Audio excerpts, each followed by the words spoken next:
Your workshop on using real-time dynamic modeling for microgrid optimization, control, and resilience will begin momentarily. This session is sponsored by Veritone.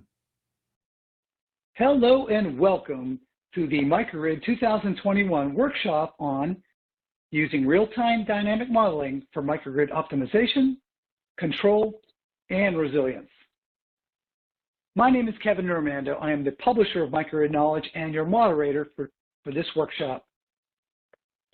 I'm actually very excited about this workshop because it does help our audience answer a lot of the challenges and opportunities associated with microgrid adoption.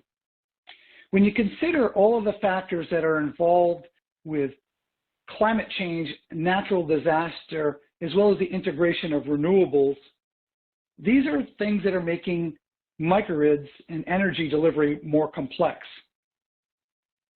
However, when we take advantage of some of the new technologies like AI or artificial intelligence, these technologies can really help us model and deliver energy both when the grid is operating under normal circumstances as well as during disasters. Our speaker today is Sean McEvoy, Vice President of Energy at Veritone, and he brings to us a unique blend of experience from the technology field, cloud architectures, and energy. Before I hand it over to Sean, I would just like to remind you that if you have questions during the presentation, please type them into the polls tab, and we will do our best to answer all of your questions after the presentation. I know there's going to be a lot of questions here, so please get your questions in early. So with that, allow me to hand it over to Sean McEvoy. Thank you, Kevin. Just to reiterate, my name is Sean McEvoy, Senior Vice President of Energy at Veritone. I'm here to discuss challenges with today's microgrids and how AI modeling and optimization can help solve some of these. So first of all, who is Veritone? Well, at our core, we are an artificial intelligence software company founded in 2014. We went public in 2016. And we've developed the first AI operating system and have solutions across multiple industries, including media and entertainment. That was our first industry. Then government, then we moved into legal and compliance. And now, of course, we are in energy. Our energy solutions consist of four main modules. We have a forecaster, predictive device controllers, microgrid optimizers, and energy trading solutions for the wholesale markets, all of which I will talk about in the coming slides. The evolution of the grid. As most of you may know, the electrical grids of today have become more and more complex as utilities transition from fossil fuels to green energy. To solve for this complexity, utilities and microgrid managers are looking to AI to solve issues such as reliability, resiliency, which is a hot topic in today's market, also decarbonization, complex DER dispatch scheduling, forecasting, flow control, and fault isolation, making our grids more resilient and reliable. The future, as we see it at Veritone, is autonomous microgrids, and we are at the forefront of delivering on that future promise today. In this slide, you can see a traditional model of a grid. One-way power, just flip a switch and start producing to the match demand, easy enough. Centralized power generation is situated close to consumers and is mostly fossil fuel based, which as we all know is not very sustainable and not a microgrid to be seen anywhere. In this traditional model, most data was located at the substations and it was very siloed.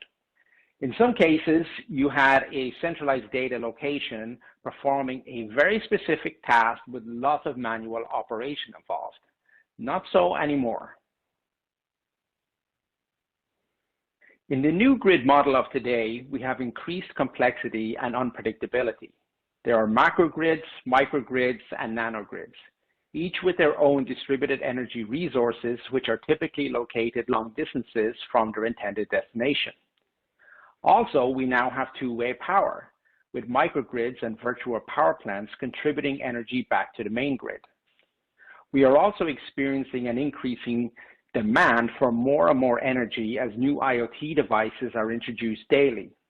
Energy demand is being fueled by erratic climate conditions and technology advancements such as electric vehicles. On top of this, there is power forecast complexity in the areas of renewable energy generation, and fluctuations in both demand and energy prices making forecasting more complex. DER dispatch optimization is also becoming more complex, especially as storage becomes more commonplace. And there is also wholesale market participation complexity in the area of high-speed energy trading. Successfully managing all this complexity can be solved with artificial intelligence. As we all know, one of the main problems with renewable energy is its variability, which in turn makes it unpredictable. Unpredictability causes problems for renewable asset owners who need to carry expensive reserves to cover generation gaps due to intermittency, such as cloud cover moving across solar panels, for example. Most of the time, renewable asset owners are at the mercy of the weather. Asset owners ask themselves, when are my renewables going to start generating? For how long will they generate power? And how much power will be generated? Predictable renewable energy generation and dynamic demand forecasting is the key to reducing energy reserve costs, and AI can solve this problem. Veritone's real-time AI modeling can solve forecasting problems and make the grid more predictable and reliable, reducing the carbon footprint and operating costs. And I know this because we're implementing these solutions at a couple of major utilities today. Another example of a real-time dynamic system is a utility-scale storage battery. The battery state is constantly changing with charge and discharge cycles, making it very dynamic. So how can I optimally manage battery performance while at the same time increase its lifespan and ROI? Well, AI can solve for this using real-time predictive control and optimal dispatch. Energy flow control and routing are complex dynamic system optimization problems that can be solved with real-time AI modeling and autonomous decisioning. In today's grid, renewable energy generators are often decentralized and are long distances away from the loads they are servicing. Legacy grid infrastructure built for one-way power now suffers from congestion and sometimes curtailment, resulting in energy dumping with losses estimated in the billions of dollars every year. The Veritone AI solution increases available capacity through congestion avoidance. As mentioned earlier, weather fluctuations can cause spikes in power output, which in turn can cause burnouts and brownouts of grid assets, such as inverters and batteries. These grid assets can be better protected using predictive control software, which synchronizes device control signals with forecasts in real time. For example, real-time irradiation forecasting can be leveraged to optimally operate set points on inverters. Veritone's intelligent controllers deployed at the edge incorporate rules such as warranty constraints, NERC and FERC rules, and utility policy to operate devices optimally and strategically. Wholesale energy markets are another great example of a dynamic grid energy system. To successfully trade energy on these markets, you need the ability to accurately forecast your capacity, the market demand, market risk, and energy prices in real time. Veritone's AI models can incorporate dynamic system rules such as price uncertainty and market risk for optimal autonomous trading. To successfully deploy this solution, high-speed distributed AI models, predictive control, and optimization are required. And this is what we do at Veritone every day. So now sit tight for a short video and I'll be back straight after.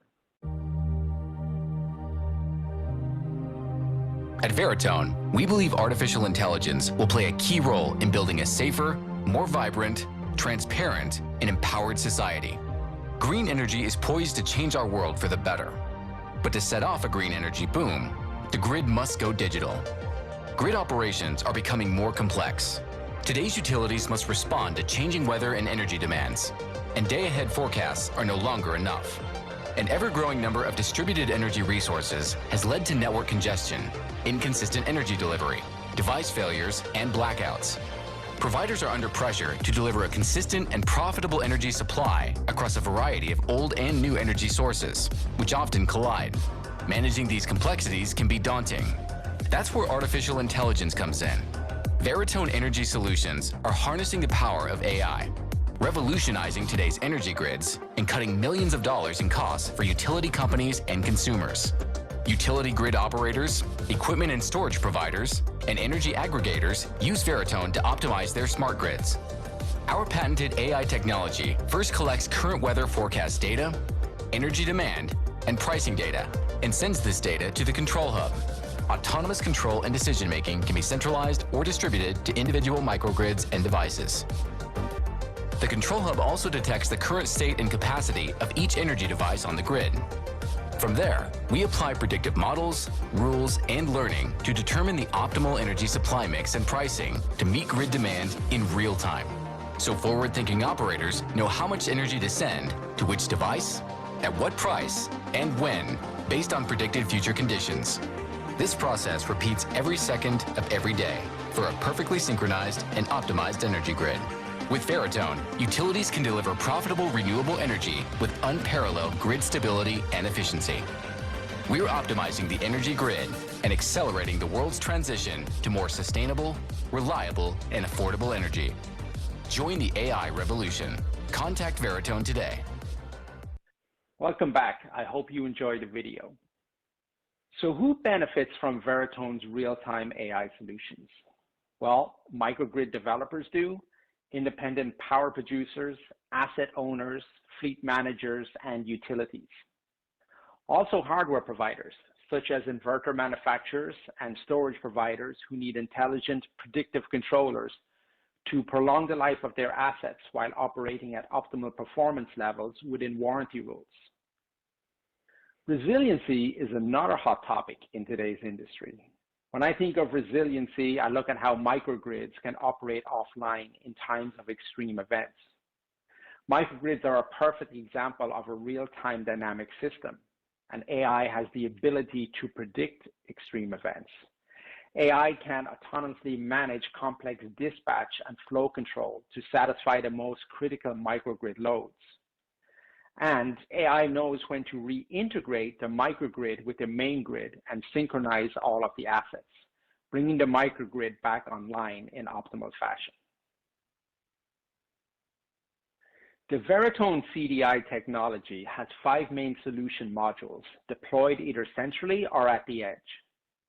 The 5 modules consist of the forecaster, controller, optimizer, arbitrage solution, and our simulator. Each module can operate standalone or in unison with other modules for maximum benefit. Our forecasters accurately predict generation, demand, and price. We develop our forecast models using both historical and real-time data. Our forecasters also feed our controllers, and our rule-based controllers leverage these forecasts to synchronize and intelligently control grid assets. Once assets are synchronized and are under Veritone control, optimization strategies can be implemented, such as optimal economic dispatch, flow control, high-speed arbitrage, and microgrid resiliency management. Our arbitrage solution allows for high-speed energy trading on the wholesale markets or directly with the utilities. And Veritone CDI technology, which has over 10 years in development, has over 28 patents issued and more pending. Let's look how it all comes together from an implementation perspective. CDI forecasters and agents generate real-time AI models of demand, generation output, and pricing. You can see that in the top left. These forecasters feed controllers and optimizers, allowing for real-time intelligent control of distributed energy resources and autonomous microgrid management. Our CDI technology is based on a constrained Hamiltonian AI approach, which allows for distributed problem solving at the edge, which really allows our solution to scale with a very small footprint. Leveraging edge computing, we can eliminate unwanted latency, which is critical when AI is managing real-time dynamic energy systems, such as a battery, for example. The local CDI agents and edge controllers get distributed throughout the grid system, facilitating autonomous edge device management and decisioning. Through adaptive and reinforcement learning, these AI models perform better and improve over time. On this slide, we have a visual representation of our CDI technology. Without going into too much detail, I want to point out on the right-hand side, you can see a zoomed-in section containing the CDI tomograph. The CDI tomograph is responsible for model learning and tuning of dynamic real-time systems. Our patented tomograph generates and updates complex models with millions of variables in milliseconds, all done at the edge.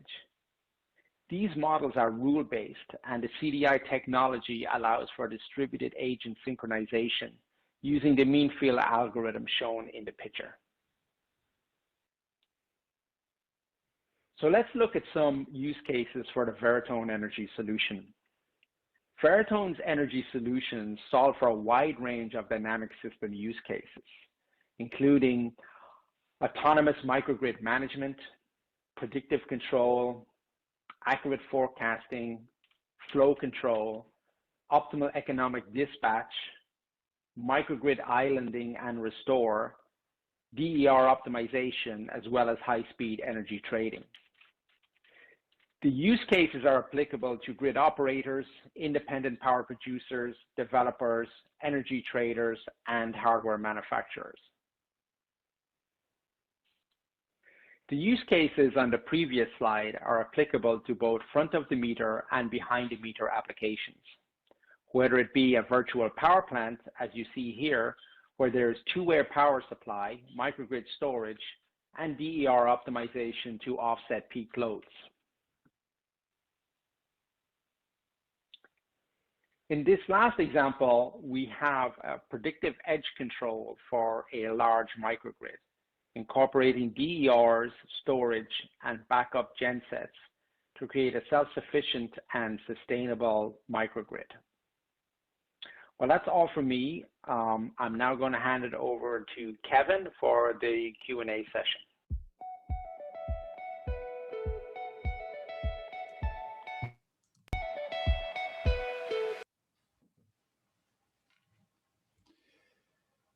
Okay, wow. Well, thank you, Sean. That was really interesting. And there was a ton of really great information. For those of you who are attending, I should just point out that under the Files tab, you can download Sean's presentation.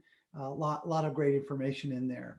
So the other thing I would just say is that if you have any questions for Sean, and we've got a ton of them already, but if you go under the Polls tab, you can type in any questions that you have for Sean about his presentation, and or you could just vote up the questions that are already in there if you see something that you appeals to you. But Sean, let's get going with some of these questions here.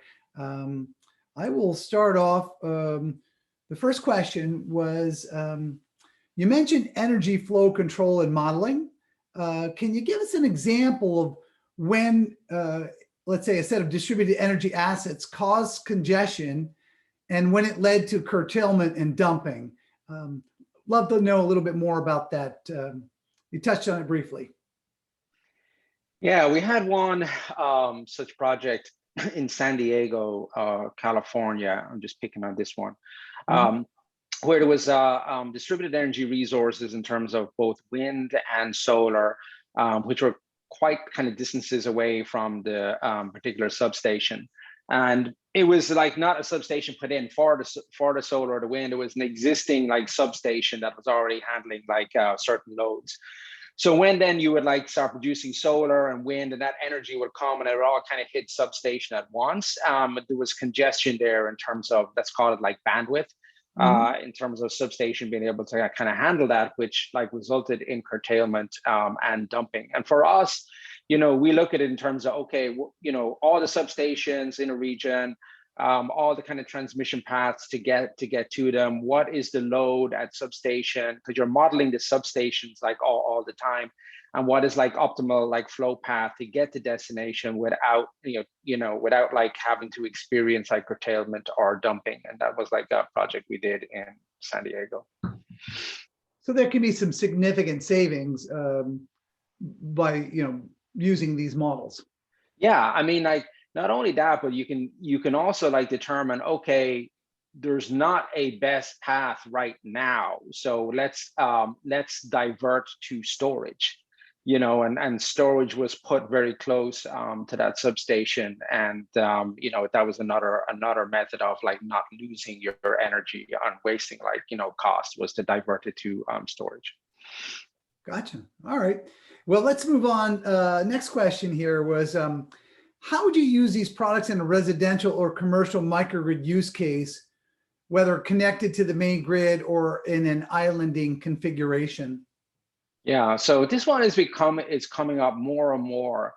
And the kind of use case we see is like lots of communities or residentials, even commercial and industrial, they want to be more self-sufficient. So take, for example, a small community of like 500 homes, each with solar on the roof, battery in the garage.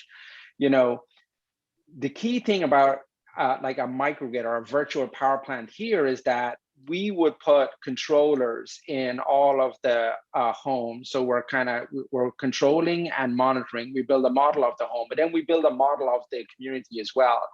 And what our controllers then do in each of the homes is we can synchronize all of those controllers across every single house. So we know what the current state of the community is. We know, we have a model of each home, so we know when they're going to like, when they're going to use it, when typically that they don't use energy. Therefore, we can aggregate the power across all of the communities, and we can then say, okay, we're not going to need as much as we are producing at this time. Let's divert to storage within each house. After that, we divert storage to offsite central storage, whereby if you have enough, which is usually the case, you can then start trading back to the utilities in a day ahead commitment, because we're also forecasting what the level of irradiation is going to be across this community for like the next like 7 days. We know how much is going to be consumed. Therefore, we can accurately predict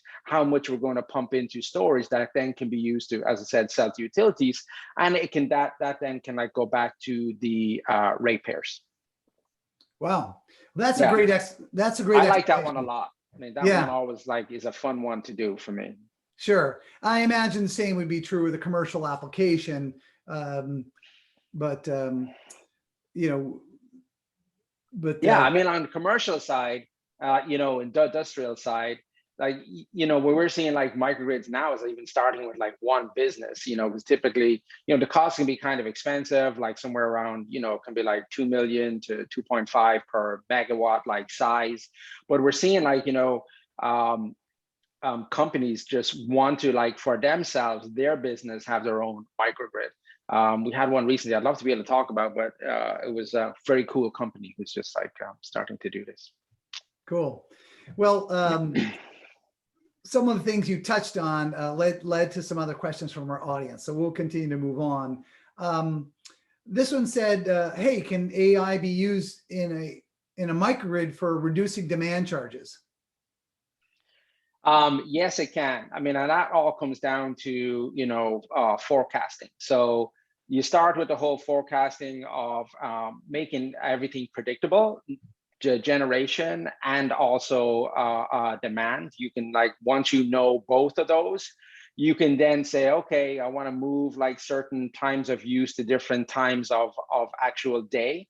and that'll help you kind of reduce kind of like overall cost. And you can make it autonomous as well, because we're not only doing the prediction, but we also have the controllers that sit on devices. Our controllers can integrate with other systems to have better like control. Once you have the predictability, I mean like accurate predictability down to like, 2 to 3% like, error margin, then you can like actively pass controls over to devices for autonomous kind of, shut down, ramp down, and ramp up. And how long does it take to build these models, Sean? So we can build like a model within like 3 weeks. That's really all it takes. I mean, we use a combination of historical data. For us building models, and anyone who knows like anything about AI, it is all about the data. How much do you have? How clean is the data? And typically when there's systems in place, whether it's a sub-metering system, whether it's sensor data coming from batteries, whether it's data coming from a SCADA system or stored in a historian, we leverage all of that first. And we look at building a model, we look back through the history, and then what we do is like that's the first thing we do. We start building the model with the historical data, but then like to really refine the model, like we start using the real-time data as it's coming in. Like our kind of all of our models like include adaptation and reinforcement learning, so they're automatically getting better and better over time as they're fed with all of the real-time data. So typically, like once we have like all the historical data, we'll build a model, and then we will like let it run for 2 to 3 weeks just to really fine tune it. That's impressive. I would have thought it would be a much longer time frame. So thanks for touching on that. You also mentioned a little bit about microgrid controllers, and so I'm curious, how does does Veritone work with most of the popular microgrid controllers? Yes, and yeah, I mean, like as we develop projects and we get involved with projects, we are building models and having like also like the digital twin of an actual controller. And once we have that done, we will add that to our compatibility matrix. Sometimes we will just go off and if we're not doing a project, but there's a very kind of say common manufacturer of could be like, for example, an inverter, and they have their own control system. And if it's like we're seeing it everywhere, we will then go build a model of that, such that when we do come across it for a project, we will already have compatibility with it because it's in our matrix. Anyone familiar with like MATLAB will kind of know that they have their own library as well that you can draw from in terms of adding different types of assets to a microgrid simulation. So we're doing kind of similar thing with our kind of software and being able to kind of model different physical assets, and then we add them to our library. And so if there was a developer out there, no, not a developer, but a software or energy equipment provider out there that wanted to get their products into your library, what would the process be for that? Oh, we just have like, open API connection that they can come in and just like leverage our tech. It's very open. It runs on our aiWARE platform. We currently have about 450 models on that platform today across a wide variety of use cases. A lot of information on the Veritone website regarding aiWARE. Yeah, and you guys have a booth here at the conference, so people can go during the networking hours and perhaps talk to one of your representatives. Yeah, and we also play really well with like, you mentioned like other software providers, like, so we come across like, companies that are providers of like DERM systems or ADMS systems. And, a lot of those are now starting to use like AI models. So we integrate like really well with DERMs, and we integrate well with ADMS systems. They do things that we do not do, and we're not trying to compete with them. But when they want to leverage like AI in their DERMs and ADMS systems, we can easily integrate with them so they can leverage our tech. Cool. Make their products better. That's great. Yeah. So let's get back to some of the other questions, because there's a lot of them. And for those of you who have questions for Sean, please get them in. We'll do our best to get to all of them. But getting back to this question is your platform used by energy traders, including transmission traders? And if so, how does your software interact with the trade desk platforms? So,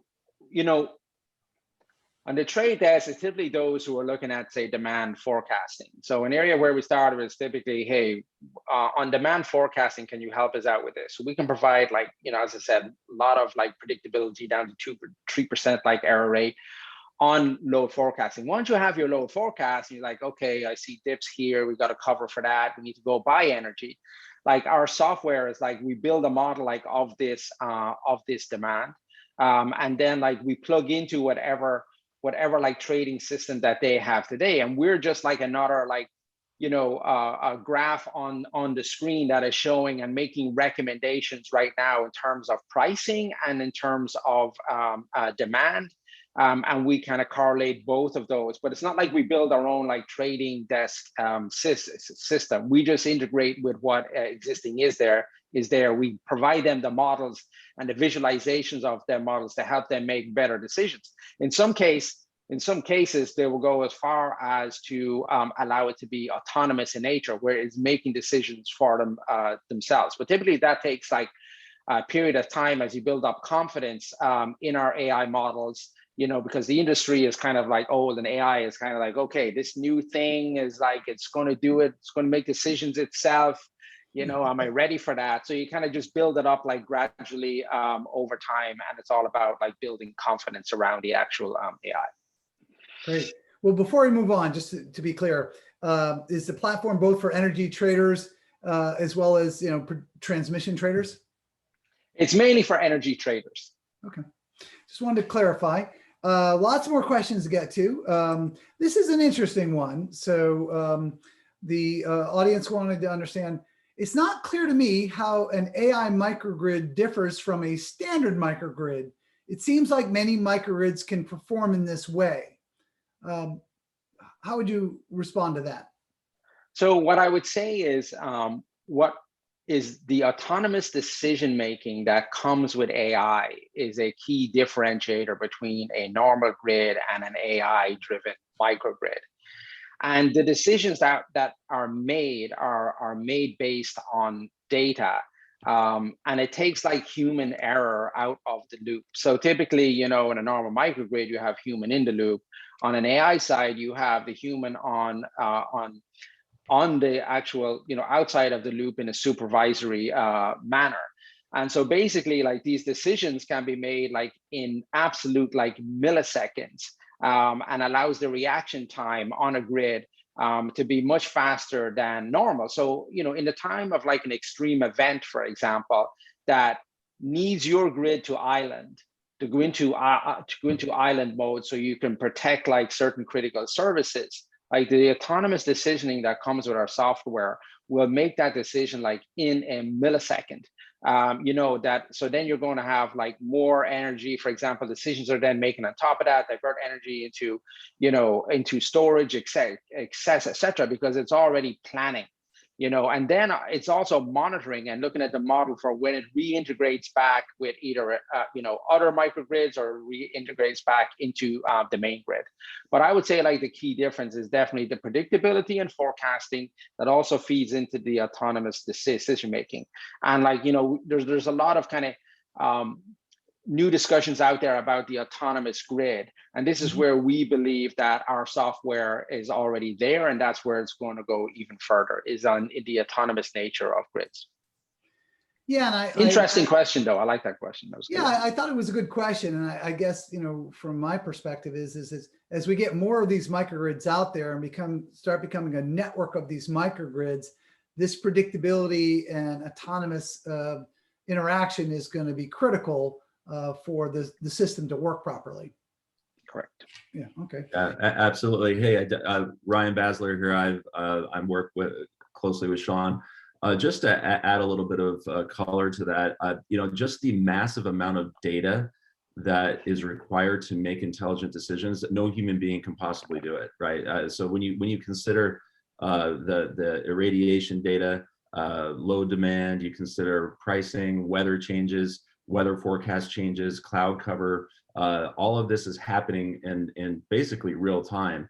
Not to mention NERC, FERC rules and other data points that we all mix together in our modeling and then continuously update that model. No human being can possibly process all of that data and make the decisions that AI can make. Yeah, it's a good point that Ryan makes around the rules. Like the models we have and the AI we have is like, it's based, as I said in the presentation, a constrained Hamiltonian approach, which incorporates rules, that allow us to actually manage the devices within the parameters of their performance, within the parameters of the warranty, takes into account what the strategy might be for the actual grid, where it's a cost strategy, a profit strategy, a stability, reliability, energy quality strategy. So we build all of those rules, so for example, for like optimal economic dispatch, for example, where what I spoke about, where you're determining what is the best supply mix to be able to meet a demand across your DERs. We're talking about processing about, say for example, you had like 2 different like DERs and battery storage. You're talking about processing about 2 million variables in less than a second. And you're constantly updating that like within like minutes. Like, the max for us would be like 5 minutes for dispatch. I know a lot of the industries that have 15 minutes, but we're crunching like 2 million variables across just like 2 DERs and some battery storage, which is quite phenomenal. Wow. We've got a few more questions we're going to try to squeeze in. And this was very interesting, very timely. It talks about electric vehicles. So it says, if a microgrid includes VGI capabilities, how does AI incorporate EV capacity, either as a fleet or more broadly as market transitions with individual owners? Yeah, so I like this. We've had multiple conversations with people around this one.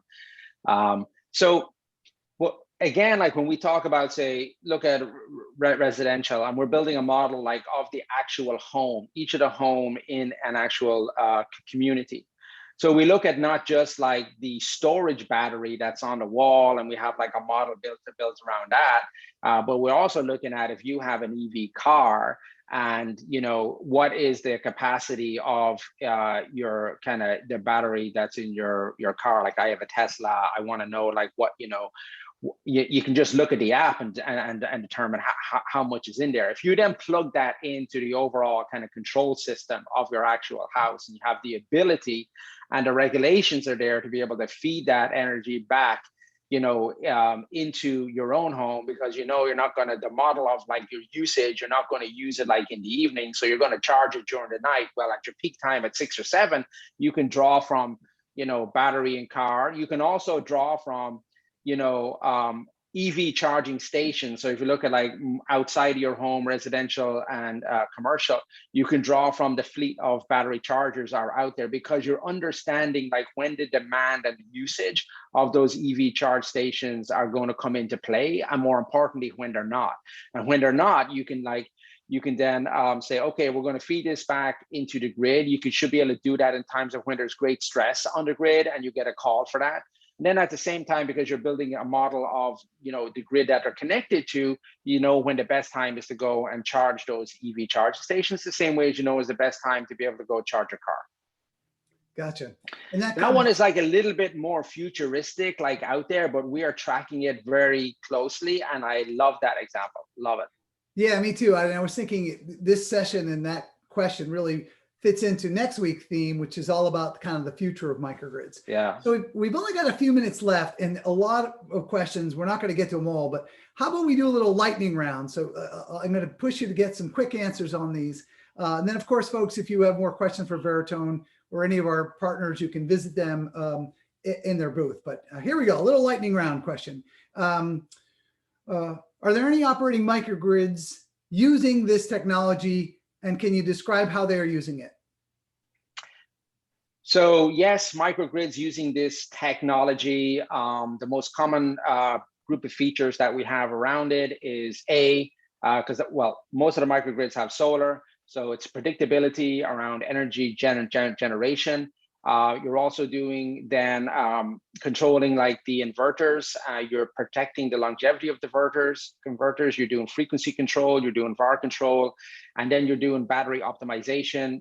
When you are going to satisfy the load directly from the solar, or when you're going to push it to a battery, such that then like when your battery is stored, when to use that in the peak times. Stop there. Got it. Yeah, no, I know we could go on. And there's another question about that. Maybe we'll get back to it, but real quick one. How do you define real-time response? Sub-seconds, seconds, minutes? It depends on the device. For a, say for example, solar inverter, I will go with second. For a battery, it is in the milliseconds. Cool. So this is an interesting one and might be a whole session in and of itself, but curious if you think more AI use in the ERCOT system. They're referring to the Uri storm, Yep. I believe it was a month or two ago. Curious if AI would have changed the outcome in Texas during the deep freeze in February.